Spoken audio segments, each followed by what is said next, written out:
Hello दोस्तों, सुनो कहानी चैनल में आपका स्वागत है। आज की कहानी का नाम है सीट नंबर 6। भगवती ने आकर कहा, मैं बहुत जल्दी पहुंच गया था, लाइन में सबसे पहले आपके लिए छांट कर लेडीज़ में लोअर बर्थ रिजर्व कराई है। मुझे खास खुशी नहीं हुई। लोअर बर्थ का मतलब होता है रात भर अपने पर्स की चिंता में एक करवट सो और हर आने जाने वाले की आहट सुनो। ऊपर से लगातार साड़ी के पल्ले का ध्यान रखो और कंबल ज़मीन तक न लटक जाए, इसलिए बार बार चौंको। मैं इस रूट पर इतनी बार सफ़र कर चुकी हूँ कि लेडीज़ और जेंट्स वाली बात सुविधा असुविधा बनती ही नहीं। छुट्टियों में जब घर जाती हूँ तो करीब करीब सारा समय कॉपियाँ जांचने में जाता है और जब घर से आती हूँ तो पढ़ने में। फिर भी मैंने कहा, चलो ठीक है। अकेले रहते रहते मैं तो यह भूल ही चली थी कि मैं लड़की हूँ या लड़का।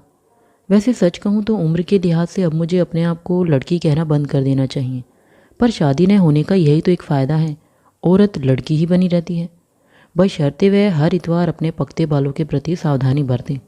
गला चलाते, डिक्शनरी देखते, कॉपियाँ जांचते मुझे एलर्जी, साइनसाइटिस, टांसिलाइटिस, मायोपिया, अपेंडिसाइटिस वगैरह वगैरह न जाने क्या क्या हो चुका था।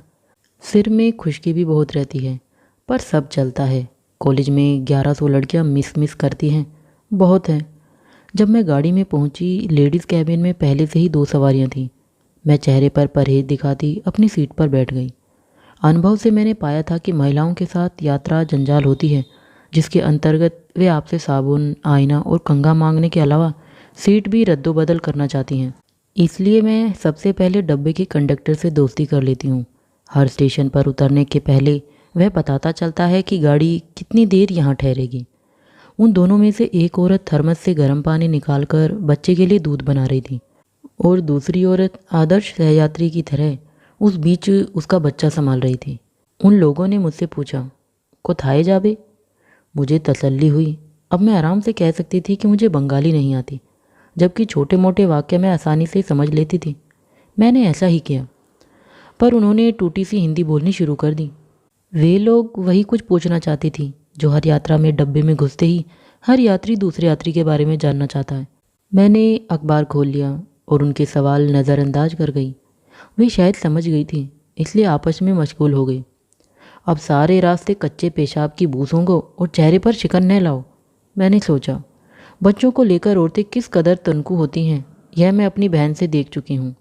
उसका बच्चा अगर रात 10 बजे डबल संडे की फरमाइश करता तो वह तभी क्वालिटी को फ़ोन मिलाने लगती, बगैर यह शऊर किए कि बच्चे के गले और छाती का क्या होगा। मेरे मना करने पर वह मुझे ऐसी घूरती कि मुझे अपना अविवाहितपन देर तक कोंचता रहता। अपनी बहन की सभी स्मृतियाँ मेरे पास ऐसी ही हैं, झुरझुराहट ला देने वाली। एक बार जब मैंने अपनी साड़ियों की शान मारी थी तो उसने कहा था, नौकरी करते करते साड़ियाँ भी नहीं हुई तो इस उम्र में क्या खाक हुआ। इसलिए इससे पहले कि डब्बे की औरतें मुझे देखकर मुंह बिचकाएं, मैंने उनकी उपेक्षा कर दी। मैंने कंबल सीट पर बिछा दिया और पांव फैलाकर बैठ गई। मैं इस कोशिश में थी कि डाइनिंग कार वाला वेटर दिख जाए तो उससे नाश्ता और गर्म चाय मंगवाऊं, तभी अखबार का मज़ा आएगा। पर जल्दी ही मैं ऊब गई और मैंने खिड़की की ओर मुँह कर लिया। मम्मी पापा को मैंने जानबूझकर स्टेशन आने नहीं दिया था। मम्मी ज़रूर रोती और मुझे सार्वजनिक जगहों पर अपना भावुक होना पसंद नहीं। फिर मुझे गुस्सा आने लगता है और मैं हर एक को क्लास समझकर डांट देती हूँ। मम्मी अच्छी है, बहुत अच्छी, पर जैसे जैसे वे बड़ी होती जा रही हैं मुझे लगता है वे बच्ची होती जा रही हैं। उनके प्रति मैं बड़ी जिम्मेदारी महसूस करती हूँ और कभी कभी आधी रात हॉस्टल में चौंक कर जाग जाती हूँ कि वे कहीं इस हफ्ते इर्गापायरिन इंजेक्शन लेना भूल गई या कहीं सुबह उठकर स्वेटर पहनना भूल गई। तब तो तार आने ही वाला होगा। मेरी मूर्ख प्यारी मम्मी, जिनकी चिट्ठियों में स्पेलिंग की बेशुमार गलतियाँ होती है और जिनको पढ़ते समय मैं बड़ी मुश्किल से अपने को लाल पेंसिल लेने से रोकती हूँ, उन्हें मेरे बचपन के किस्से सुनाने का बड़ा चाव है कि मैं अमरूद को अरमूद कहती थी और सांप का तमाशा देखकर रो पड़ती थी, कि मैं 3 साल तक तेज नहीं चल पाती थी इसलिए लोग मुझे मालगाड़ी कहते थे। ये किस्से मुझे ऐसे कंठस्थ हो चले कि जैसे किसी और के हों। मुझे इनमें से एक भी स्मृति नहीं है। तभी मेरे पैरों पर लद से एक गुलगुला बोझ गिरा। मैंने चौंक कर अंदर देखा। एक बेहद मोटी औरत आकर सीट पर फैल गई थी, बिना मुझे आगाह किए। मुझे जोर की चिढ़ हुई। मैं अरुचि से सिहर गई। मन हुआ उसे पैरों से धकेल दूं, पर मन ही मन भगवती को गाली देकर अपने पर काबू पाने की कोशिश करने लगी। उसने पूछा, कोथाए जाबे। मैंने उसे घूरा। यह सीट मेरी है। बच्चे वाली औरत बीच में बोली, दिनेर बेलाए ए खाने 3 जन बोशबे। मैंने उसकी ओर जल्दी आंखों से देखा। ऐसे जब मैं छात्राओं को देखती हूँ तो वे पूरे पीरियड आंख मिलाने का साहस नहीं कर पाती, पर यह औरत बच्चे को हंसाने के लिए उसे उछालने लगी। गाड़ी चल पड़ी थी। मेरा मन अरुचि से भर गया। एक बार मन हुआ डिब्बा ही बदल लूँ, पर यह भीड़ के दिन थे। स्कूल और कॉलेज खुल चुके थे। तभी एक आदमी लेडीज़ कैबिन के दरवाजे पर खड़ा हो गया। उसने मोटी औरत से कुछ कहा, जिसमें से मैं केवल एक शब्द ट्रंक समझी। मोटी औरत ने कुछ नहीं कहा, बस त्योरियाँ चढ़ा ली। आदमी ने कुछ देर सोचकर निर्णय ले लिया। वह चला गया और जल्दी ही एक बड़ा सा रंग उड़ा ट्रंक घसीट कर ले आया। उसने उसे कैबिन के दरवाजे में घुसाने की कोशिश की। मैंने तीखी आवाज़ में कहा, इसे अंदर मत लाइए, पैर रखने में तकलीफ होगी। वह रुक गया। उसने मेरी ओर अनुनय से देखा, फिर अंग्रेजी में कहा कि यह मेरी खास मेहरबानी होगी। मैं पता नहीं कैसे नरम पड़ गई। मुझे लगा यह जरूर एक सभ्य आदमी होगा। बेचारा, मैंने सोचा और ट्रंक के अंदर आने पर पैर ऊपर कर लिए। औरत ने मदद की कोई कोशिश नहीं की। शायद उसे अपने संतुलन पर शक था। उसके चेहरे से लग रहा था जैसे कैबिन में उसका पति नहीं, कूली काम कर रहा है। हालांकि उसने कम से कम 50 ग्राम सिंदूर मांग में भर रखा था। उसके पति की शेव में कुछ सफ़ेद खूंटियाँ नजर आ रही थी। यह उसके काले रंग से साफ पता चल रहा था, पर उसका व्यक्तित्व पुख्ता होने का विश्वास दिलाता था। उसने पत्नी से पूछा, चा खाबे? मोटी औरत ने साड़ी के पल्ले से नाक पोंछी और उसकी आंखों से आंसू निकल पड़े। इतनी जल्द और अचानक उसने कैसे यह इंतजाम कर लिया? मेरी समझ में नहीं आया। समझ में शायद पति के भी नहीं आया। पर वे दोनों औरतें जो सामने बैठी थीं फौरन चौकन्नी हो गई। उनके मुंह अफसोस में चै चै की आवाज़ निकालने को तैयार हो गए। पति ने स्थिति देखकर गुनाहगार की तरह सिर झुका लिया और चला गया। उसके जाते ही उन औरतों ने इस औरत से पूछा, की हो लो? पर उसने जवाब नहीं दिया। वह और भी सविस्तार रोने लगी। बंगाली के संक्षिप्त ज्ञान के बावजूद मैं समझ नहीं पाई कि वे दोनों औरतें भारी और धीमी आवाज़ में आपस में क्या कह रही थीं, पर अनुमान मैंने भी यही लगाया कि वे किसी के मरने में जा रहे हैं। बहुत संभव मोटी औरत की माँ के। सास के मरने पर मैंने औरतों को इतने खुले दिल से रोते नहीं देखा। मेरी मौसी की सास जब मरी तो उसे इस बात की दिली खुशी हुई कि अब उसके हिस्से 55 तोला सोना तो जरूर ही आएगा। इस पर औरत का पति उसकी ओर बार बार मुंह लटकाकर ऐसे देख जाता था जैसे उसकी माँ की मौत का वही जिम्मेदार है। थोड़ी देर में वह कंडक्टर को अपने साथ ले आया। उसने इस बार ज़्यादा आत्मविश्वास से पत्नी से कहा, भालो को रे बोश। कंडक्टर मेरी ओर मुस्कुराया, आराम से हैं? मैं मुस्कुरा दी। हालांकि मैं कहना चाहती थी कि माँ से लदी इस रोनी भेड़ को कहीं और बिठा दो, पर मैं अप्रिय नहीं होना चाहती थी। मैं पुरुषों से शायद ही कभी अप्रिय हो पाई थी।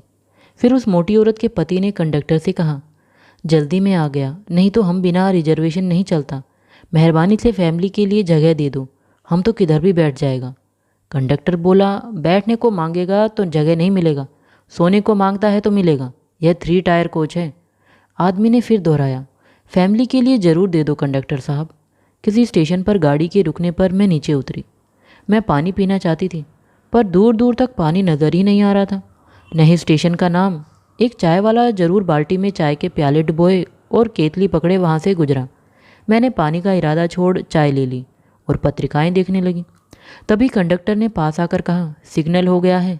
मैं चौंक कर डब्बे में चढ़ गई और दरवाजे से झुककर सिग्नल पहचानने की कोशिश करने लगी। गाड़ी चल चुकी थी और शाम के अंधेरे में सिग्नल बिल्कुल नज़र नहीं आ रहा था। मैंने चाहा मैं चश्मा निकाल कर देखूं, पर अब गाड़ी दूर आ चुकी थी। फिर मैं अपना चेहरा यात्रा के 8 घंटे बाद अचानक बदलना नहीं चाहती थी। मुझे अपनी आंखों से लगाव था। वेटर शाम का खाना बहुत जल्द ले आया। जब मैं खा रही थी, उन दोनों औरतों ने भी अपने पराठे निकाल लिए। मुझे उस तरफ देखकर अचानक एक सवाल याद आ गया जो हम स्कूल में किया करते थे। अगर एक हौज को 2 नल भरें और एक नल खाली करें तो वह कितनी देर में वगैरह वगैरह हो जाएगा। मोटी औरत ने इस बीच कुछ नहीं खाया था। एक स्टेशन पर उसके पति ने चाय ला कर दी, जिसे उसने हामी खाबों ने कहकर वापस कर दी। लिहाजा पति को शायद 2 प्याले एक साथ पीने पड़ गए थे। पति अब फिर आया और बोला, खबार के नाव? उसने कुछ नहीं कहा। उसकी ओर से पलटकर बैठ गई। वह बेबस सा चला गया। मुझे गुस्सा आया। अपने साथ पति को भी भूखा मार रही है और यह बुद्धू पति इतना क्यों बर्दाश्त कर रहा है? एक डांट में सीधा कर दे। खाना खत्म करते ही वे दोनों औरतें सोने की तैयारी करने लगीं। उन्होंने बीच की बर्थ उठाकर आंकड़े फंसाने की कोशिश की, पर वे बेवकूफ़ की तरह गलत जगह आंकड़ा फंसाती रही। जब उनसे किसी भी तरह नहीं हो पाया तो उन्होंने मेरी ओर देखा। मैंने कहा, कंडक्टर को बोलो। उन पर कोई असर नहीं हुआ, वे फिर जुट गई। इस बार उनकी सूझबूझ से नहीं बल्कि तुक्के से आंकड़ा सही जगह फंस गया। उनके बिस्तर लगाते ही मोटी औरत भी विचलित होने लगी। उसने बार बार मेरी तरफ देखा और फिर धीमे से पूछा, तुम्हार सीट कौन टे? नीचे की, मैंने कहा। वह परेशान हो गई। उसने ऊपर की बर्थ को सिर उठाकर ऐसे देखा जैसे हिमालय की सबसे ऊंची चोटी देख रही हो। फिर वह कैबिन के दरवाजे की ओर बेसब्री और खींच से देखने लगी। मैं सोना नहीं चाहती थी, पर मेरा मन था कि यह औरत उठ जाए तो पैर फैलाकर आराम से पड़ूं। तभी उसका पति फिर दिखाई पड़ गया। पत्नी ने उसे गुर्राते हुए कुछ कहा। पति ने कहा, भाई कोरोना, सबाई तो ऊपरे घुमोए। औरत ने आखिरी फैसले की तरह कह दिया, आमी ऊपरे शोभो न, और मुंह पलट कर बैठ गई। शायद बैठे बैठे उसका शरीर दुख चला था। वह हर बार हरकत करते ही आ ऊ कर रही थी। आदमी धीरे धीरे डब्बे के अंदर आकर खड़ा हो गया। उसने अंग्रेजी में मुझसे कहा, आप कहाँ तक जा रही हैं? बम्बई। फिर वह चुप होकर इधर उधर की बर्थ देखने लगा। थोड़ी देर में उसने और धीमी सी आवाज़ में पूछा, आपकी लोअर सीट है? हाँ। आपको तकलीफ़ होगी, पर अगर ऐतराज़ न करें तो मिडिल बर्थ पर जा सकेंगी या ऊपरी पर? उसने बताया उसकी पत्नी को डर है कि वह रात में गिर पड़ेगी। मैं डर गई। कहीं ये मोटी औरत ऊपर से लद से गिर गई तो इसे तो कुछ नहीं होगा, मेरा मलीदा बन जाएगा। मैं परेशान हो गई। औरत है या बोरा? मेरा मुंह बन गया। आदमी ने पहचान लिया। बोला, मुझे अफसोस है मैं आपको तंग कर रहा हूँ। मैंने एहसान जताते हुए कहा, मैं मिडल बर्थ पर चली जाती हूँ, पर आपको अपनी पत्नी को यात्रा के कायदे सिखाने चाहिए। वह आदमी ऐसे खुश और हल्का हो गया जैसे उसे अभी अभी बाथरूम में किसी का पर्स मिल गया हो। उसने मुस्कुराते हुए बीवी को खुशखबरी सुनाई। बीवी ने प्रतिक्रिया में जोर से जमाई ली। आदमी ने मुझसे कहा, आप चिंता न करें, मैं आपका बिस्तर लगा दूंगा। मैं ट्रंक पर बैठ गई। मोटी औरत कैबिन का दरवाज़ा पकड़े खड़ी थी, जैसे हफ्तों की बीमार हो। बेवकूफ़ औरत, मैंने मन में कहा। इस तरह कितने दिन यह पति को बांध कर रख सकती है? दफ्तर में नई टाइपिस्ट आते ही यह बिगड़ जाएगा। आदमी ने बड़ी जल्दी दोनों बिस्तर लगा दिए। पत्रिकाएं उठाकर रखते समय वह टाइम उलट पुलट रहा था। मैंने कहा, तुम पढ़ सकते हो। वह खुश हो गया। मुझे उससे गहरी हमदर्दी हुई। बेचारा, अब कहीं हंसा है, घर पर तो इसे हंसे हफ्तों हो जाते होंगे। मैंने उसकी बीवी की ओर देखने की कोशिश की, पर वह लेट चुकी थी और उसने आंखों को बांह से ढक लिया। उसके पति ने उसके सिर के नीचे से दो में से एक तकिया निकालना चाहा। वह गुर्राई, अमाके टू टोही चाई। वह सहम गया। उसने मेरी तरफ देखा और पाया वह अजीब स्थिति में है। उसने कहा, यह आज दुखी है इसलिए ऐसा कर रही है। हम लोग घर गए थे काली पूजा में। मेरी माँ ने हमारा बेटा अपने पास रख लिया। उधर वह एकदम अकेली है।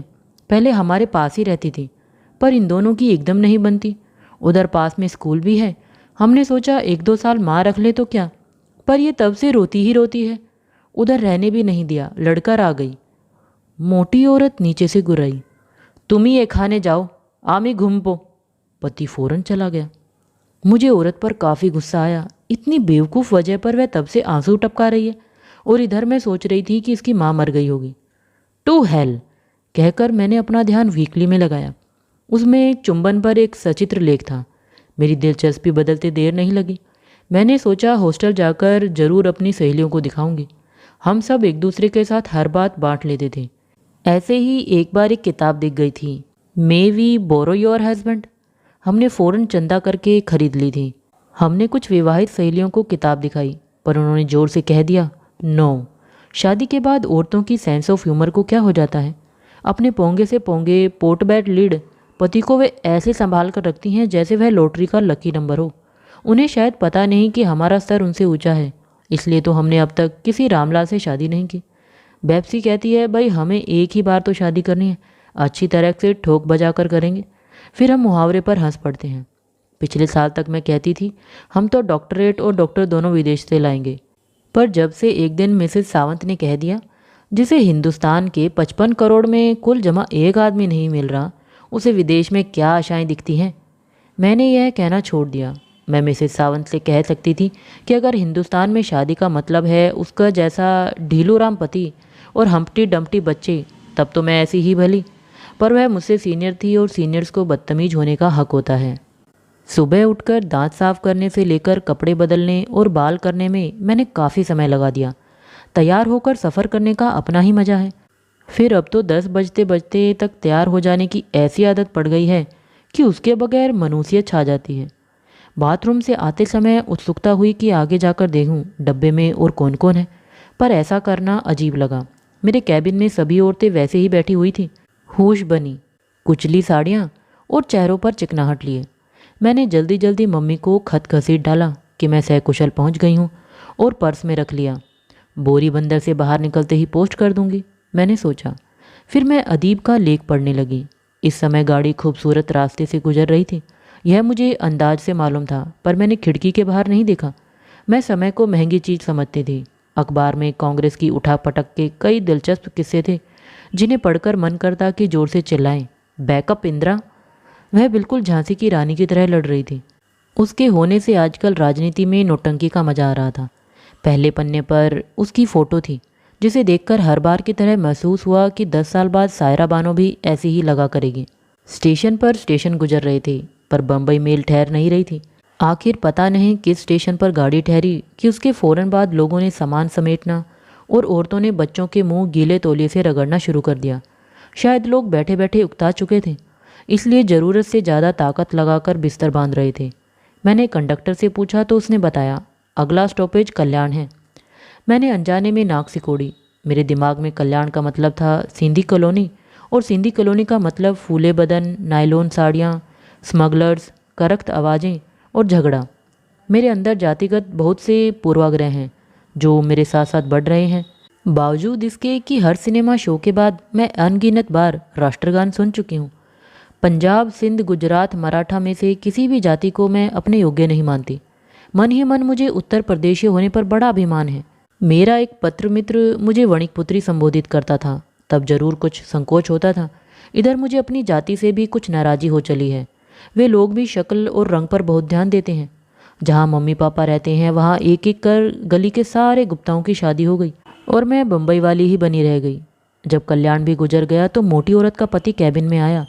औरत ने उसके हाथ में अपना छोटा सा प्लास्टिक के मोतियों से बुना पर्स पकड़ा दिया और बाथरूम चली गई। सामने बैठी दोनों औरतें भी सक्रिय हो चली थीं। उन्होंने फुअड़पन से अपना सामान बिस्तर में ठूंस लिया। मोटी औरत वापस आकर बिगड़ी, एक खानो बिछाना बांधोनी कहनो, दादर तो एखेनो ऐसे जाबे। आदमी ने पर्स उसे पकड़ा दिया और जुट गया। उसने बड़े हिसाब से चीज़ें तह कर बिस्तर में डाली। उसकी बीवी इस बीच उन दोनों औरतों के पास बैठकर बालों के पिन से दांत कुदेरने लगी। आदमी ने बिस्तर बांधकर एक ही झटके में ऊपर वाली बर्थ पर रख दिया। मोटी औरत उत्तेजित हो गई। अरे कोरछो की बिछाना उखाने रोहे जाबे, उसने कहा। वह याद से उतार लेगा। मोटी औरत खड़ी हो गई। ना बिछाना नाम ये राखो। आदमी ने हार कर बिस्तर नीचे रख दिया। फिर वह मुझसे बोला, क्या मैं आपकी मदद कर सकता हूँ? मुझे खास जल्दी नहीं थी और बिस्तर के नाम पर मैं सिर्फ कंबल लेकर चली थी। मैंने कहा, नहीं धन्यवाद। आदमी बिस्तर के पास ही सिकुड़ कर बैठ गया और जेब से पैसे निकाल कर गिनने लगा। मैंने सोचा मैं हैंडबैग उतार कर एक बार फिर मुँह धो लूँ और अखबार वगैरह उसमें रख दूँ। इस इरादे से मैं एक पाँव सीट पर और एक उस मोटे ट्रंक पर टिकाकर खड़ी हुई। सुबह जल्दी में मैंने बैग बंद नहीं किया था और उसमें रखे लिफाफे से संतरे लुढ़क कर इधर उधर हो गए। मैं उन्हें उठाने के लिए कुछ उचकी कि पाँव फिसल गया। मैं बुरी तरह गिर ही पड़ी होती अगर उस आदमी ने फुर्ती से मुझे संभाल न लिया होता। फिर भी बैग के बकिल से कलाई पर कई खरोंचे आ गई। मैं उसे शुक्रिया कहने ही वाली थी कि मोटी औरत ने उसे डांटा। पोयशा गुलेरे गैलो, देखते पाछो की। जल्दी में कुछ रेजगारी नीचे गिर पड़ी थी। उसने अपराधी की तरह रेजगारी उठा ली। फिर भी वह औरत देर तक सीट के नीचे झांकती रही। मैंने रुमाल कलाई पर दाबते हुए कहा, ज़्यादा नहीं लगी, ठीक हो जाएगा। पैसे संभालने के बाद उसने मेरी तरफ देखा। वह चौंका, अरे खून निकल रहा है। वह आदमी जल्दी से बाहर जाकर अपना रुमाल भिगो लाया। उसने मेरा हाथ पकड़ लिया और कलाई पर रुमाल दबाने लगा। इस बीच कंडक्टर भी आ गया। पता लगने पर वह और यात्रियों से पूछने गया कि क्या किसी के पास डेटॉल या स्प्रिट है। कुछ देर में वह निराश लौट आया। उस आदमी ने मेरा हाथ कलाई से थाम लिया और बोला, आपको और ज़्यादा लग सकती थी। मैं चकित हो रही थी। इतना पुख्ता आदमी इतनी नरमी से हाथ पकड़ सकता है, मैंने नहीं सोचा था। मैं अचानक कैबिन में मौजूद सबके प्रति सदैव और नरम हो गई। मैंने उस मोटी औरत की तरफ देखकर कहा, मैं आपकी आभारी हूँ, इनकी वजह से मैं आज बड़ी दुर्घटना से बच गई। औरत शायद मेरी बात नहीं समझी। उसने दूसरी औरतों की तरफ मतलब भरी आंखों से देखा और वे सब एकदम चुप हो गई। पर मुझे गुस्सा नहीं आया, मैं बहुत हल्का महसूस कर रही थी।